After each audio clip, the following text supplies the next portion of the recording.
There's certain things about living in a modern city that we simply take for granted. If there's a fire, somebody's coming. If we need an ambulance, we know who to call. And if somebody decides to run down Lincoln Boulevard at 2 o'clock in the morning wearing nothing but cowboy boots and a hat, well, I'm fairly certain there's somebody's going to call on that too. So today, Lincoln has police officers, patrol cars, dispatchers, radios, a police station, and an entire system built around keeping the peace. But let's roll back the clock about 140 years, because in 1888, Lincoln had a little problem. We had people, saloons, brothels, railroad workers, drifters, politicians. And because humanity has remained remarkably consistent throughout recorded history, every once in a while we also had somebody who drank 6 whiskeys and suddenly became convinced he could fight a horse. So the problem was what to do with him afterwards, right? So Lincoln wasn't incorporated yet, and that wouldn't happen until 1890, so there was no Lincoln Police Department. There wasn't a modern police station, and more importantly, for tonight's hypothetical horse fighter, Lincoln didn't have a proper place to put the people that, got in trouble. So, that raises a wonderful question, really. When somebody got arrested in Lincoln, where did we put him? So today we're looking for Lincoln's original jail, and surprisingly, it gets complicated because somewhere along the way, Lincoln lost it. Not the keys or the paperwork, the actual jail. He lost the whole frigging jail. So today we're pursuing the pokey. To understand why Lincoln needed its own lockup, picture this town during the 1880s. The railroad had reached Lincoln in 1861 and transformed the place. Another industry came along which shaped Lincoln for generations: clay. Gladdy McBean and Company was established here in 1875, and by 1883, the operation had grown to about, 75 employees, and Lincoln's pottery industry was becoming increasingly important. Lincoln-made terracotta was heading out all across the West, so by 1888, this wasn't some sleepy little crossroads where 3 chickens constituted high rush hour traffic. Lincoln was becoming a real town. Steam locomotives came through, workers traveled back and forth from the kilns, wagons rattled over dirt streets, businesses lined 5th Street, people worked, people shopped, people raised families, people went to church, people went to saloons. But occasionally, people went to the saloon and forgot, about the church part. So that's where our problem comes in. If somebody was arrested here, Lincoln didn't have a secure place to hold him until he could be transported to the county jail up in Auburn. So today, getting from Lincoln to Auburn takes about half an hour by car. But, in 1888, you weren't putting your prisoner in the back of an SUV, tuning up the air conditioning, and, asking whether he preferred classic rock or country for the ride. You had horses, wagons, dirt, roads, weather. And presumably you had a prisoner sitting there thinking about how many opportunities might present themselves between Lincoln and Auburn. So Lincoln needs something local, nothing fancy, just a sturdy little building where a marshal or a night watchman can put someone and have a reasonable expectation that the same number of prisoners would still be there in the morning.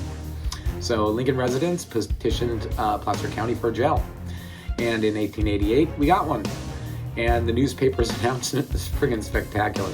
The Placer Herald reported that our calaboose is nearing completion, and when completed, it'll be a terror to evildoers. Dare. Evildoers. That's how you advertise a jail, right? Modern leadership would probably call it something like, the Lincoln Temporary Detention Facility. But nope, not in 1888. We were building a terror to evildoers. So you can practically hear the thunder. Somewhere outside Sheridan, a horse thief suddenly looks towards Lincoln and gets a chill. A card cheat, folds his hands, then remembers Lincoln's new granite temple of doom. Gosh darn it, never mind. I absolutely love 19th century newspaper selling fear like candy because, when you look at the description of the actual building, it was basically just a small granite box. Our terror to evildoers wasn't exactly Alcatraz, right? It sounded more like somebody built an exceptionally sturdy garden shed and added one very important feature. You couldn't leave whenever you wanted. Still, that little building mattered, right? Lincoln was growing, and growing community needed institutions. And here's where things get interesting, right? Lincoln was incorporated until 1890. This jail wasn't completed and, was done being built in 1888. So who built it? Who paid for it? And who was actually responsible for this mighty granite fortress of terror? The answer eventually turned up in the minutes of the Placer County Board of Supervisors. On July 20th, 1888, Supervisor D.L. Allen reported favorably on the construction of the Lincoln Jail. The county auditor was directed to draw a warrant for $250 in favor of Ed Hill. Ed Hill was Lincoln's town marshal at the time, so there it was. Placer County was behind the construction. We knew approximately when it was built. We know who was involved. We knew it was made of granite, and we knew the amount of the county warrant to make it happen. So, and thanks to the new paper, we knew it was one humble stone box was apparently expected to send waves of terror throughout the criminal underworld of western Placer County. So, there was only one remaining problem. Nobody seemed to know where we put it.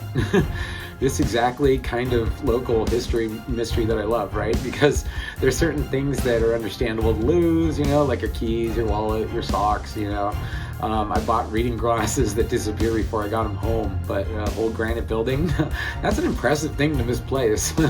It's not like it slipped between the couch cushions, right? And yet the decades passed and the location of Lincoln's original jail became, fuzzy. So researchers asked longtime residents, where was the old jail? And people remembered, and fortunately they remember different places. So now we do, some jail hunting. So one story placed the old granite jail behind the old bakery around, where we now associate with old Bierman's Plaza. And this isn't a ridiculous guess, really. We're standing in Lincoln's historic core. Okay, so Charles Bierman was here, by around 1880. And this entire neighborhood belonged to the period we're about to talk about. So, and this is where oral history gets a little tricky, right? Because people tend to describe old locations using the landmarks they knew. Grandpa might say behind the bakery, right? Dad might remember a completely different business.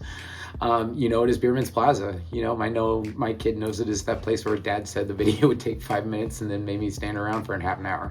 So, same Lincoln, different mental maps, right? So behind the old bakery became one possibility. Could the jail have been here? Maybe. But maybe it's, where we leave a suspect until we have evidence. So, onward. Another recollection placed the jail in a granite building along the alley northeast of 6th and F Streets, right? So now this one immediately catches your attention, right? And why? Because granite. The original jail was granite, and we're looking for a granite building, and someone points towards an old granite building, and when I got there, it appeared to have been replaced with the modern building next to the Potter store and and headquarters building. So I do kind of remember that there was an old building in that same spot up until like 5 years ago. So ladies and gentlemen, we have reached my level of detective work. Granite jail. I sort of remember a granite building. Case closed. Except, that's just not how history works. So an old building can look right into a memory and it can feel right. It can, be from approximately like the right era, and, longtime Lincoln resident can sincerely remember being told that it was historic. That memory matters, right? Oral history is enormously valuable. Families preserve things in newspapers never recorded. But stories also move around, right? So two memories can blend together over generations. A building can inherit the story of another building. To be lying, human memory is simply human memory. So 6 and F remained interesting.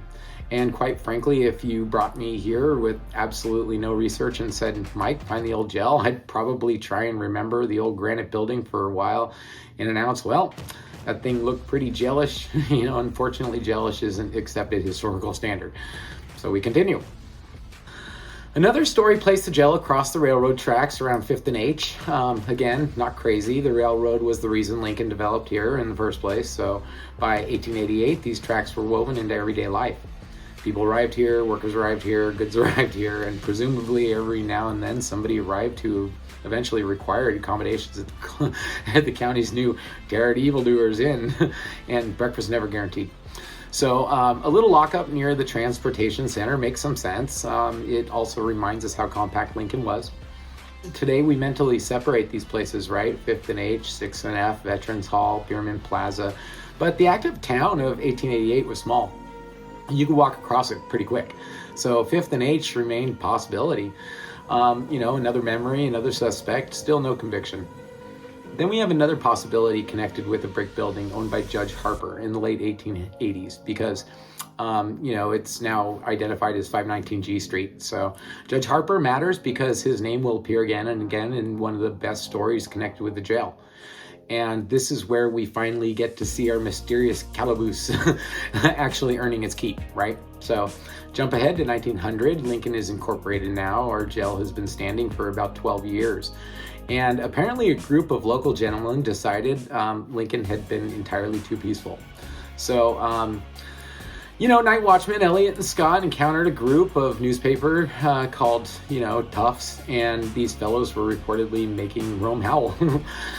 Making Rome howl, I don't know what, these men were doing, but, and I don't know what the official threshold is, but I'm bringing this one back, right?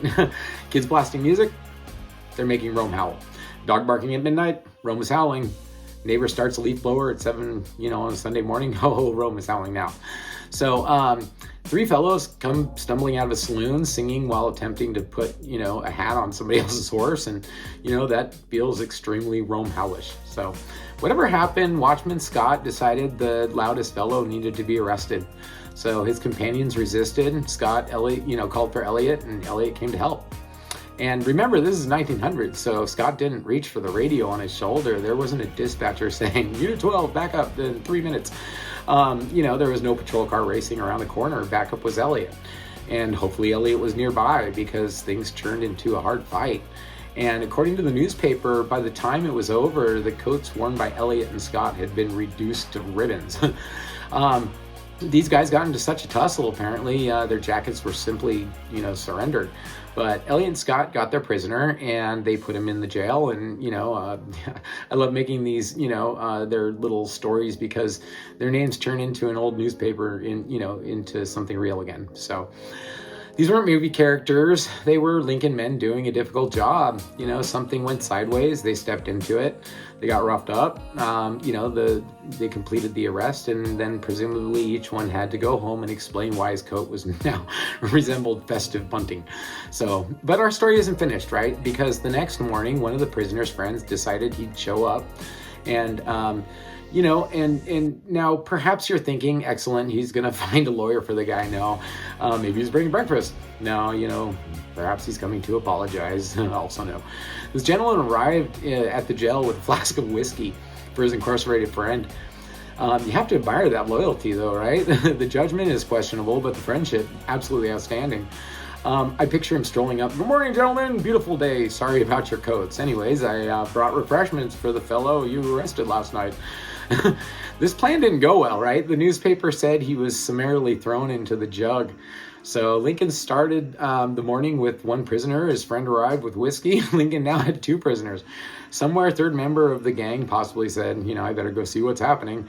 And hopefully his mother grabbed him by the suspenders and said, sit your ass down, right? So the newspaper reported that the rest of the party was known and would also be arrested. And eventually they were expected to, appear before Judge Harper. There's our Judge Harper again, right? So more importantly, this newspaper story proved something. This wasn't merely some forgotten building people vaguely remembered. The jail was real. It was being used. Prisoners were being held there, and Lincoln's policy concerning unauthorized whiskey chugging was quite strict. So where exactly was this place, right? Now we reach the location responsible for a lot of the confusion, right? Behind the Veterans Building is an old jail, a real one. You can see it. It's concrete, and for generations of Lincoln residents, this was simply known as the old jail. So imagine a researcher asking somebody, where was Lincoln's old jail? Well, right there. There's a jail. It's old. Question answered.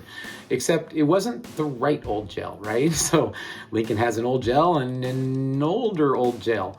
So the granite calaboose was built in 1888.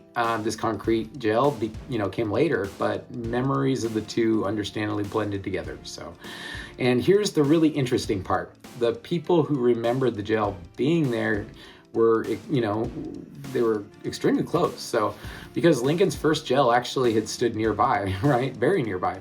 Researchers just needed the proof. So, the first big breakthrough came while researchers were investigating something completely different at the Lincoln Library. A 1908 issue of the News Messenger discussed possible library sites, and buried in that discussion was a tiny clue. The jail site was described as being near the city hall. Now we have something, right? At the time, Lincoln's town government occupied a building at the location where the Veterans Building stands today. So the old jail had been nearby. The search tightened to 5th Street between E and F, and suddenly all those scattered possibilities came less likely. The jail wasn't just somewhere downtown. We had an actual neighborhood now. So researchers checked the records at the Placer County Recorder's Office. They checked with the Sheriff's Department. They searched available issues in the News Messenger, and still no exact answer. Then history did something history absolutely loves doing. It hid the answer inside something completely unrelated. Researchers needed some of the missing 1928 issues of the News Messenger. They weren't even looking for the jail. They wanted an obituary, actually. The California State Library in Sacramento had the missing issue of the microfilm. So they went to Sacramento, they found the obituary, mission accomplished. And while they were there, they found the jail. Not physically, that would have raised several questions about the state of the library basement. But what they found was a 1928 newspaper report. And it said that Boat and Williamson were constructing a new grocery store. Williamson had purchased the lot occupied by attorney A.W. Clark and the lot behind it. And sitting on that rear lot was the jail. There was the old granite jail being torn down to make room for a new development. And Lincoln was building a new concrete jail across the alley. And suddenly everything makes sense, right? So the original granite jail really had stood in its immediate area. The later concrete jail really was behind what became the Veterans Hall. And, they were practically neighbors. One replaced the other. The granite calaboose stood for roughly 40 years, from 1888 until 1928. Then it came down, and a new concrete jail went up right across the alley. So decades passed, people remembered the jail that survived. The earlier jail faded from memory, and, we hadn't really lost the jail. We just lost track of which jail was which. But historians like evidence, and there was one more piece, right? In 1890, fire insurance map right there. On the map was the jail. After county records, old newspapers, oral histories, multiple possible locations, a trip to Sacramento, and hours of microfilm, the jail had been sitting on a map the whole time. That's history. It's like spending 20 minutes searching the house for your glasses and then realizing they've been on your head the whole time. So the map corroborated the newspaper evidence, and Lincoln's original granite drunk tanks stood on the, property later associated with Boat and Williamson development and the photos location. From 1888 to 1928, the Lincoln's little terror to evildoers stood right there. So now stand here and remove, modern Lincoln for a minute. Take away the pavement, take away the cars, take away the modern signs, and it's 1900. There's standing a small granite jail standing on this property. So inside is a fellow who spent the previous night making Rome howl. Elliot and Scott have already had a terrible evening, right? So their coats have been, converted into ribbons. The sun comes up. Lincoln starts another day. And somewhere down the street, here comes our hero. He's carrying a flask of whiskey for his incarcerated friend. He walks towards the spot. He reaches the jail. He presents what apparently, he believes is an excellent plan. And shortly thereafter, he's inside too. That happened right here, Lincoln, California, in our town. And that's what makes local history so much fun. All right, time for a reality check, because this story bounced around Lincoln for generations, and there are several different memories mixed together. So let's separate what the records tell us from the legends. Did Lincoln really have a granite jail in 1888? Yep. The 1888 Placer Herald reported that Lincoln's calaboose was nearing completion and famously predicted that it would be a terror to evildoers. County records strengthened the case. On July 20th, 1888, Supervisor D. Al Allen reported favorable on the construction of the Lincoln Jail, and County Auditor was directed to issue $250 warrant in favor of the Lincoln Town Marshal, Ed Hill. So the jail absolutely existed. Was Lincoln incorporated when it was built? No. Lincoln wouldn't incorporate until August 7th, 1890, and that's why the county records matter. They help explain how Lincoln had a jail before Lincoln actually had a city government. And, was the original jail behind Veterans Hall? Close. But that's where we needed to distinguish between Lincoln's old jail and Lincoln's older old jail. The surviving concrete jail is the later building. The original jail was granite. The 1928 newspaper evidence says the granite jail was demolished during the development of the Voighton Williamson grocery property. New concrete jail was then built across the alley. So people who remembered the old jail behind the Veterans Hall weren't wrong. They were remembering Lincoln's newer old jail. And did Elliot Scott remember the, really get into the fight with a group of men and have their coats torn to ribbons? According to the contemporary newspaper account, yeah. Did one of the prisoner's friends really arrive the next morning with a flask of whiskey? Also, yeah. And finally, was he really put into the jail too? Yeah. Which means that after more than 125 years of careful historical consideration, I feel comfortable reaching one conclusion. The whiskey deliverer? Tactical error. So 126 years later, I don't know everything we've learned about keeping the peace in Lincoln, but apparently one rule has stood the test of time. If your buddy gets arrested, you can be supportive, you can wish him well, you can probably even tell him that you'll see him when he gets out, but whatever you do, leave the whiskey at home. Before we wrap up, I wanted to give a huge shout out to the Lincoln Area Archives Museum. These are the folks preserving the maps, newspaper clippings, photographs, documents, and little pieces of our town's memory that allow stories like this to be told. So if you've never visited, you're missing out on one of Lincoln's real treasures. Because sometimes you walk in looking for one thing and discover that somebody misplaced an entire jail. So thanks for watching another Strange Stories of Lincoln. If you enjoyed this one, share it with somebody who loves local history. Keep your eye out for the next episode. As always, I'm Mike Crossfield, local business owner trying to build better Lincoln together. Thank you. Good night.